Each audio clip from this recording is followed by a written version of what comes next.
Yo, Friday, June 6th. Out for an evening walk. Still getting about 4 miles a day while I'm at home, not on the road. Last Saturday, got a 7.5 mile walk in, and I was wearing my Merrell Moabs, which I've actually been wearing for, I don't know, about 4-ish months. I think I've kind of worn them out. They were old, but they were unused. But I would say about a solid year last year. Went through 2 sets.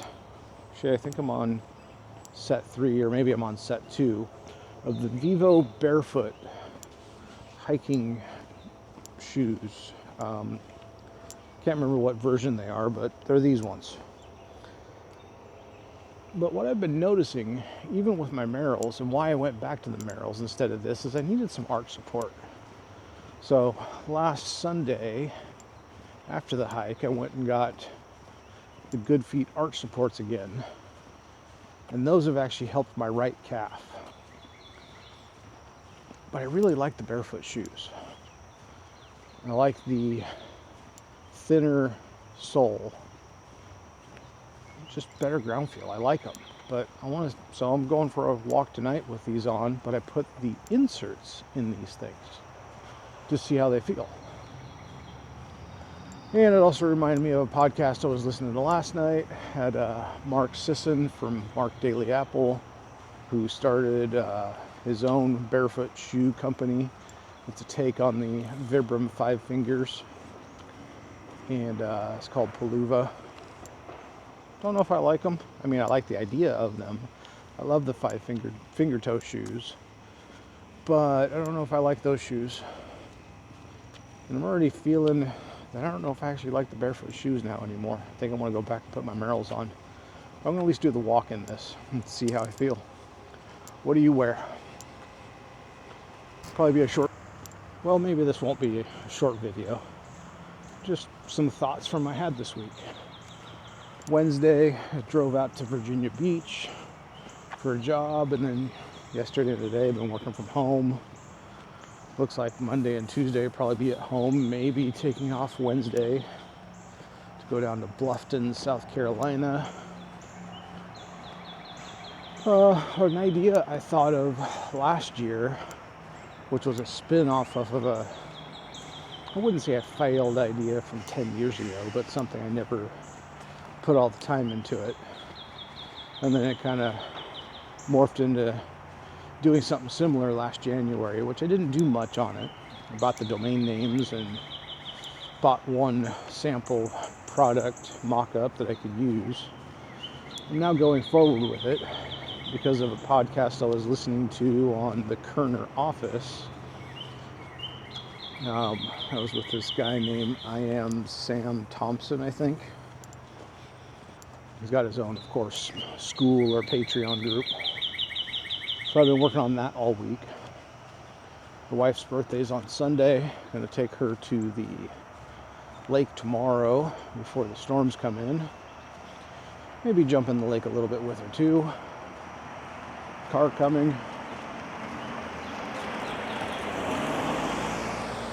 That's the neighbor kid who lived at the other end of the street, whose dad passed away, and he sold the house and he's leaving. Interesting person. Yeah, I'm really going forward with this idea. The rings that I made for this guy, made them all 3 and sent it to him. He asked how much, and I said nothing. They're yours. I enjoyed making them. Tried making 2 more out of black palm. That wood's kind of brittle. First one broke while I was making it. Second one broke while I was making it because it jumped off the lathe and landed on the ground. I've got a piece of rosewood I've got relatively shaped. I may work on that a little bit tonight. More for myself. But yeah, this idea I'm working on, I'm not even going to say what it is. I haven't even really told any of my friends. Showed the kid I'll talk to the kid about it. He didn't get it. But I'm going to put more effort into it besides just the idea. We've got the product mock-up. We've got the main website started. Nothing for doing anything, but at least it's there. We've got 4 other domains that point to it. And I'm going to spend money on ads. Now, the one minor inconvenience about this product is that I either need to have somebody make the boxes it goes in for me. And the one guy had make the first one for me. It was like 20 bucks. Way too expensive. It's made with a laser. So I need to find somebody that can actually make it for me and try to bring that cost down to 5. Or I gotta buy myself a laser, which I'm not totally opposed to buying a laser. A laser would be really nice to have, but that's like $5,000. But my credit score's good. I may consider applying for financing, because if you spend $5,000, the company that makes the laser will subsidize the interest rate, possibly bringing that down to 0%. 0%, not bad. Not bad at all.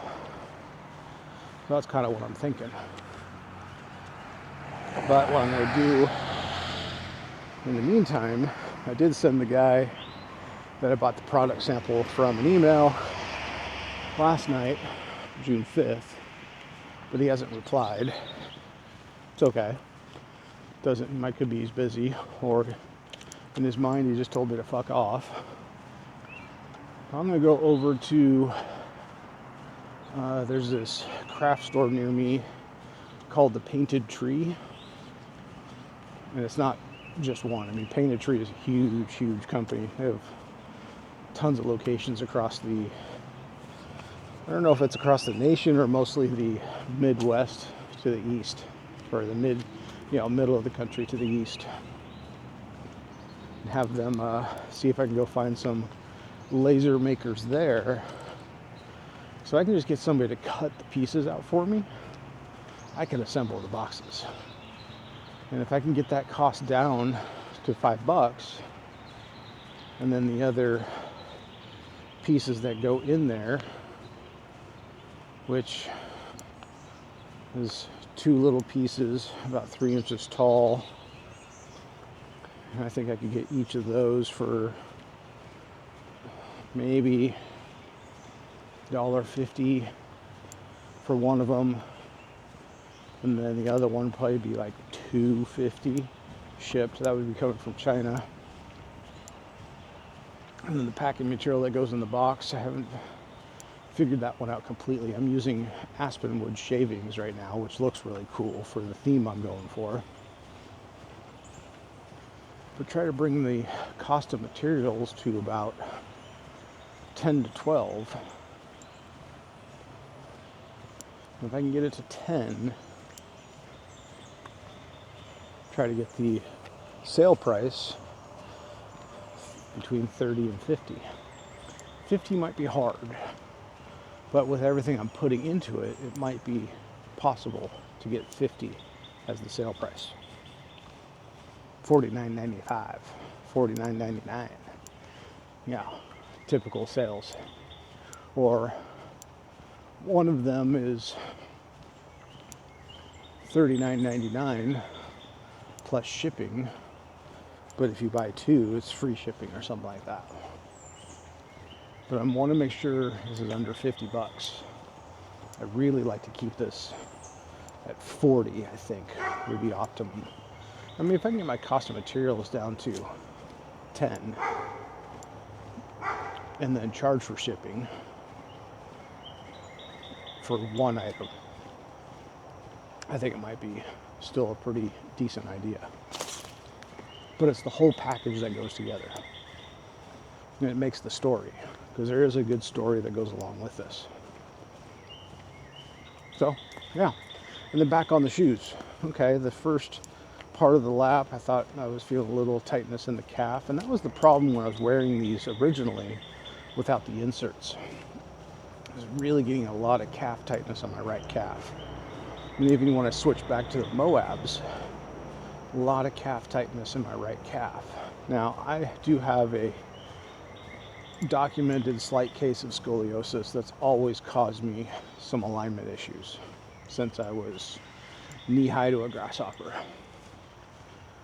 And back when I was in high school, I think I even had custom orthotics made. But so far, with these shoes now, the Vivos and the inserts, feeling pretty good.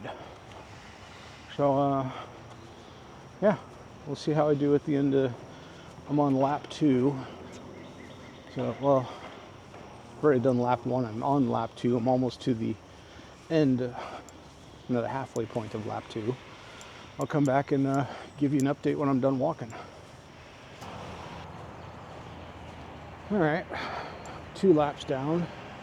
Haven't decided if I'm doing 3 or 4. I may go through for 4, but not too sure. But I'm also curious what orientation lock does on this Action 5. My theory is if I turn this camera to the side, it still should stay at the regular orientation of filming and be wide angle. I have no idea what's going to happen right now, and I'll have to look at this later. But I turned the camera 90 degrees to my left, and now it's back normal. So I'm curious what that's going to do. Compared to when you have the orientation lock turned off, I think the screen or the recording goes upside down or something. But I say but a lot when I'm doing this video stuff. Anyways, anywho, shoes feeling okay. Now, this is only one day, so it's not really a true test. And since I'm not going to go on any hikes this weekend, maybe I'll just test them at home. I feel a little tinge in my right knee, but that could be because I'm going back from shoes with a little bit of a heel lift on them. Because the Merrell Moabs are not 0 drops. But I don't feel the tightness in my calf or in my right hip. And the inserts I'm using are the Superfeet. And the version of them I'm using is the hike. So the green-ish color, but they're not the solid green because those things are the high arch. These are a medium to high arch, but also have a little extra padding in them as well. But yeah, feeling a little right here, right in there, but that's always what hurts when I was just going with barefoot without the inserts on. And then when I went back to the Merrells, that tightness in my right calf started to go away. And then when I put the inserts in, it went away even more. So I'm wondering if it'll come back going back to the barefoot shoes. Are barefoot shoes for everyone? I don't know. A lot of people say they are, but I don't know if I actually truly believe that. But I did enjoy wearing these shoes. I mean, even when I got the first set back in December of 2023, the first week I was wearing them, I was standing on concrete floors all day. Didn't bother my feet. So, yeah, okay, we shall see. Another thing I didn't like about the video I took last Saturday, which I haven't published it yet, and wearing my leggings, really made my stomach look huge. And did not like that. And it's also the camera too. These wide angle action cameras make you look fat. And technically I'm still considered fat. I'm still at 195. And not really keeping my diet great. We're trying to add more body weight exercises in again and keep the walks up. Feel skinnier, but I wonder if I put on a couple pounds of muscle, maybe, who knows. What's my goal? 170. I got close there a few years ago, I got down to 180. I'd be happy even to see some progress. I'm just not seeing any progress in the past 5 months. But the work schedule, and I probably eat too many calories, even though I'm still pretty minimal on how much food I actually eat. But there's probably some hidden calories there. And that's the problem, is hidden calories. I love peanut butter, which I think when I get home, I'm gonna have a couple spoonfuls of peanut butter. But today's food was 4 eggs with a quarter cup of shredded cheese. And then lunch was my new protein drinks that I make, which is single serve cup of Oikos 000 yogurt, Greek yogurt, and a scoop of protein powder and water. And then I had a banana. Had some almonds today, but not many. The bag was practically empty. Dinner was these Amy Lou pre-cooked chicken sausage patties. Had 2 of those. Problem with the butter, or with the peanut butter, I can power that stuff down. I could eat half a bottle in one sitting. And I'm not talking small bottles. I think I am going to only do 3 laps because my watch said I've already done my 60 minutes. And I'm probably pretty close on the 600 calories a day. I know the watch isn't accurate, but it's at least a good guideline. Huh? We'll see the true test of how my calf feels. So if I can actually squat down on my knees, sit on my knees and feet, and see how the tightness feels. It feels different. The calf doesn't feel bad, but I don't know yet. I'll post this one, maybe even tonight. I gotta finish the other one. The other one's edited. I just have to export it. Post that one first, then post this one. See ya.